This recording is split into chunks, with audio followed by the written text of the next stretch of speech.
ఓం నమః శివాయ.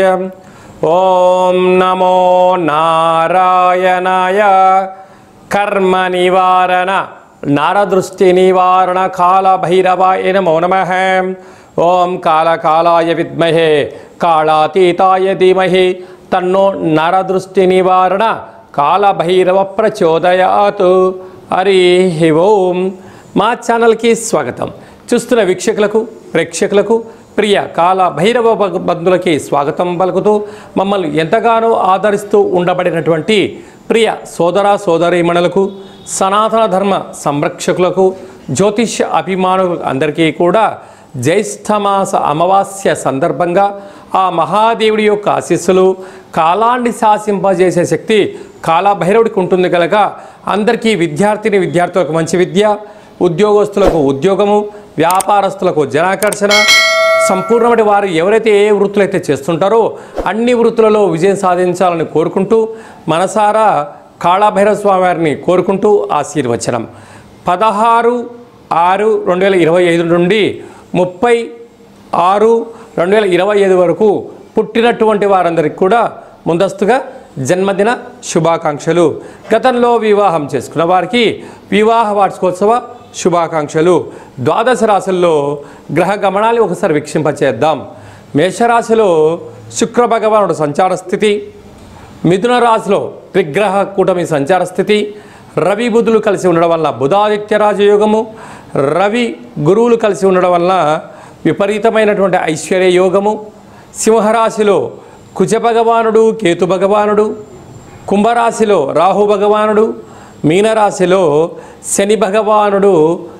ద్వాదశ రాశుల్లో గ్రహ గమనాలు ఈ విధంగా ఉన్నాయి.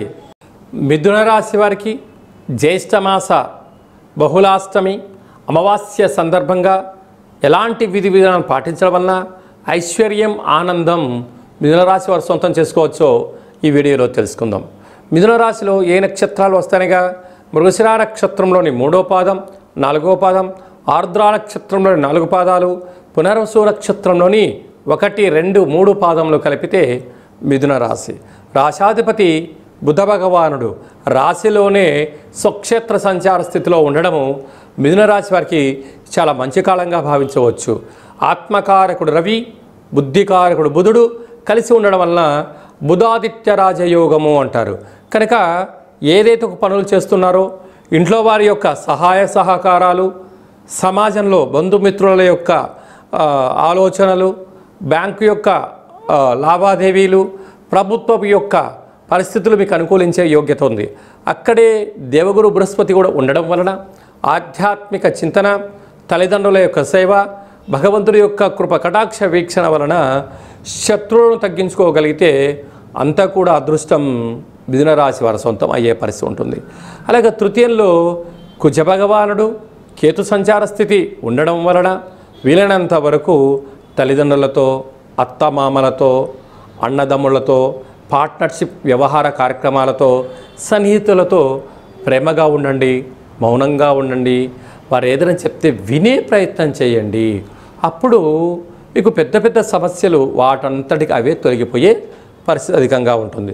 భాగ్యస్థానంలో రాహు ఉండడం వల్ల భార్యాభర్తల మధ్య వీలైనంత వరకు ఆధ్యాత్మికంగా ఉండడం, గౌరవాన్నిచ్చి పుచ్చుకొనే మానవ ప్రయత్నం చేయండి. 3వ వ్యక్తులు దూరకుండా చూసుకోండి. అలాగనే రాజ్యస్థానంలో శని భగవానుడు ఉండడం వలన ఏకచక్రే మహాభోగి, వృత్తులలో, ఉద్యోగాలలో, వ్యాపారాలలో స్వయం కృషి, పట్టుదల, భగవంతుడి ఆశీస్సుల వలన ఉన్నత శిఖరాలకు మిథున రాశి వారు దగ్గరగా కాపోతున్నారు. అలాగనే ఏకాదశంలో శుక్ర భగవానుడు నూతన వస్త్రాలు, బంగారు ఆభరణాలు, షేర్లు, ఇంటి స్థలాలు, క్రయ విక్రయాలు వీరికి ఐశ్వర్యాన్ని, ఆనందాన్ని తీసుకొచ్చి పెట్టే పరిస్థితి ఉంటుంది. తీర్థయాత్రలు, అలాగనే దాన ధర్మాలు, యజ్ఞయాగాదులు, అన్నదాన సేవ కార్యక్రమాలు పాల్గొనడం వల్ల వీరికి ఆత్మ సంతృప్తి కలిగి ఐశ్వర్యం మిథున రాశి వారి సొంతం అవుతుంది. అలాగా స్వయం వృత్తులు, సేవారంగాలు, మార్కెటింగ్ రంగము, ఉద్యోగ వ్యాపారస్తులకి, వ్యవసాయ సోదరీమణులకు ఇది చాలా సువర్ణ యుగంగా భావించవచ్చు అని చెప్పి గమనించాలి. జూన్ మాసంలో ద్వితీయార్థంలో ముఖ్యమైనటువంటి పండుగల గురించి క్లుప్తంగా సవివరంగా సంపూర్ణంగా తెలుసుకుందాం.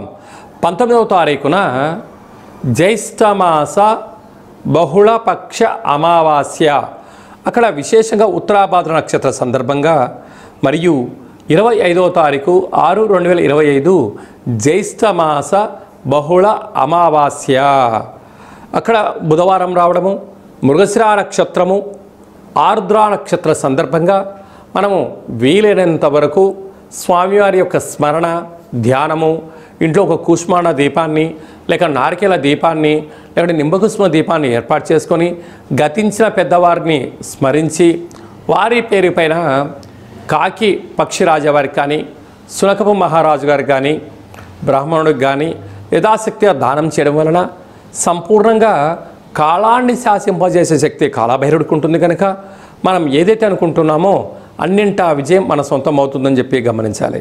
అలాగే కుదరలేనటువంటి వారందరూ ఈ కింది నెంబర్ సంప్రదించినట్లయితే మీ గోత్రనామాలతో కాళభైరవ స్వామి యొక్క పూజ, అభిషేకము, హోమము, అలాగా కూష్మాండ దీపాన్ని ఏర్పాటు చేయించి మీకు వీడియో కాల్లో కూడా చూపించడం జరుగుతుందని చెప్పి కూడా గమనించాలి.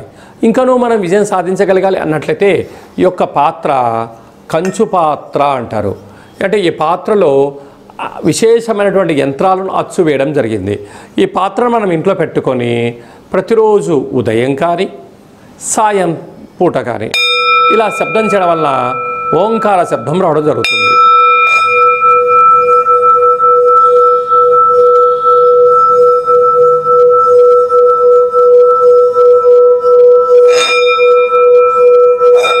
ఇలా శబ్ద తరంగాలను సృష్టించడం వలన మనిషి శరీరంలో ఉండబడిన చక్రాలు వికసింపచేయడం, ఇంట్లో ఉండబడినటువంటి దరిద్ర దేవత బయటికి వెళ్ళిపోవడం, లక్ష్మీదేవి గళ్ళు గళ్ళు అంటూ ఇంటికి రావడం, మనం అనుకున్న అన్ని పనులు కూడా కాలభైరవుడు విజయం సాధిస్తాడని చెప్పి గమనించాలి. ఈ అక్షయ పాత్రతో పాటి ఒక కాలభైరవ స్వామి యొక్క పూజ, 27 రకాల వస్తువులతో దిష్టి తీయించి ఇక ఐశ్వర్యానికి ఆనందంగా స్వాగతం పలికించడానికి అన్ని ఏర్పాట్లు చేస్తారు అని చెప్పి గమనించాలి. ఆసక్తి గలవారు ఈ కిందను సంప్రదించి అక్షయ పాత్రను సొంతం చేసుకోవచ్చు. అలాగనే మీ వ్యక్తిగత జాతకం తెలుసుకోవాలనుకుంటున్నారా? మీ పేరు, పుట్టినటువంటి తేదీ, నెల, సంవత్సరం, సమయం మీరు రాసి పంపించినట్లయితే మీకు 100 సంవత్సరాల జాతకాన్ని రాసి పంపించి పుట్టినప్పుడు గ్రహ గమనాలు ఎలా ఉన్నాయి, ప్రస్తుతం ఎలా ఉంటున్నాయి, భవిష్యత్తులో ఎలా ఉండబోతున్నాయో సవివరంగా సంపూర్ణంగా తెలియజేయడం జరుగుతుందని చెప్పి గమనించాలి. మన దేవాలయంలో ఎవరైతే జాతకం చెప్పించుకుంటారో వారందరి యొక్క పేరు పైనను కాలభైరవ స్వామి యొక్క అర్చన, అభిషేక, హోమ కార్యక్రమాల్లో వాళ్ళ గోత్రనామాలు కూడా చెప్పడం జరుగుతుందని చెప్పి కూడా గమనించాలి. అలాగనే వివాహమైన దంపతులు తరచుగా గొడవ పడడం, ఎవరికి వారే యమునా తీరే అన్నట్టు పరిస్థితి ఉంటుంది. అలా కాకుండా జాతకంలో ఎలాంటి ఇబ్బందులు ఉన్నాయి, స్వల్పమైనటువంటి చేర్పులు మార్పుల వల్ల ఆ దంపతులు అన్యోన్యంగా ఉండడానికి ఆధ్యాత్మిక సలహాలు సూచనలు ఇవ్వడం కూడా జరుగుతూ ఉంటుంది. పుట్టినటువంటి చిన్నపిల్లలు ఎలాంటి ఆధ్యాత్మిక నామాలు పెట్టుకోవాలో మీకు తెలియచేయడం కూడా జరుగుతుంది. కనుక చాలామందికి డేటా బర్త్లు లేనటువంటి వారికి మీ పేరు యొక్క మొదటి అక్షరాన్ని అనుసరిస్తూ రాశిని తెలియచేస్తూ రమణ శాస్త్రం ద్వారా అనగా గవ్వల ద్వారా భూత, భవిష్యత్, వర్తమానాన్ని తెలియజేయడం జరుగుతుంది. జాతకము అనగా జీవితంలో జరగబోయేటువంటి వాటిని ముందస్తుగా తెలుసుకొని గతంలో చేసిన తప్పులు మనం ఇకపై నుంచి చేయకుండా పూర్ణిమ తిథి యందు ఏం చేయొచ్చు, అమావాస్య తిథి యందు ఏమి చేయకూడదో తెలుసుకోవడమే జాతక విశ్లేషణ. అదే కాకుండా కాలభైరవ స్వామి అనగానే కాలాన్ని శాసింపజేసే శక్తి కాలభైరవుడికి ఉంటుంది. స్మరణ, ధ్యానము, దీపము, అర్చన కార్యక్రమం వలన అన్నింటా భగవంతుడు మనల్ని ముందర ఉంటూ విజయాన్ని సాధిస్తూ జీవితంలో ఉండబడిన అష్ట కష్టాలను అన్నిటిని కూడా దూరం చేస్తూ ఐశ్వర్యానికి దగ్గర చేస్తూ మన జీవితాన్ని ఐశ్వర్యమయం చేసే శక్తి కాలభైరవ స్వామికి ఉంటుందని చెప్పి కూడా గమనిద్దాం. స్వామివారిని స్మరిద్దాం, ధ్యానిద్దాం. ఐశ్వర్యానికి, ఆనందానికి మనమే కేంద్ర బిందువులు అవుదామని చెప్పి కూడా గమనించాలి. అందరికీ శుభం, జయం, లాభం జరగాలని కోరుకుంటూ ఆశీర్వచనం.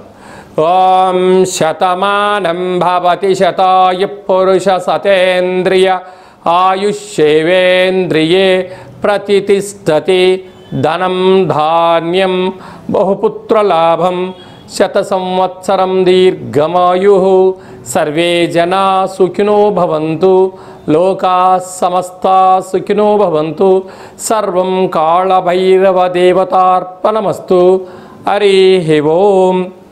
ఈ వీడియో మీకు నచ్చినట్టయితే లైక్ చేయండి, షేర్ చేయండి, మా ఛానల్ని సబ్స్క్రైబ్ చేసుకోండి. మేము చేస్తున్న ఆధ్యాత్మిక వీడియోలు అందరికన్నా ముందుగా మీరు తెలుసుకోవాలి, చూడాలి అన్నట్లయితే గంట సింబల్ ప్రెస్ చేయండి, పైన ఆల్ అనే బటన్ కూడా ప్రెస్ చేయండి. ఈ భక్తి సమాచారాన్ని భగవద్బంధువులకు, మిత్రులకు, స్నేహితులకు చేరవేయండి. కాళభైరవ స్వామి ఆశీస్సులు పొందండి.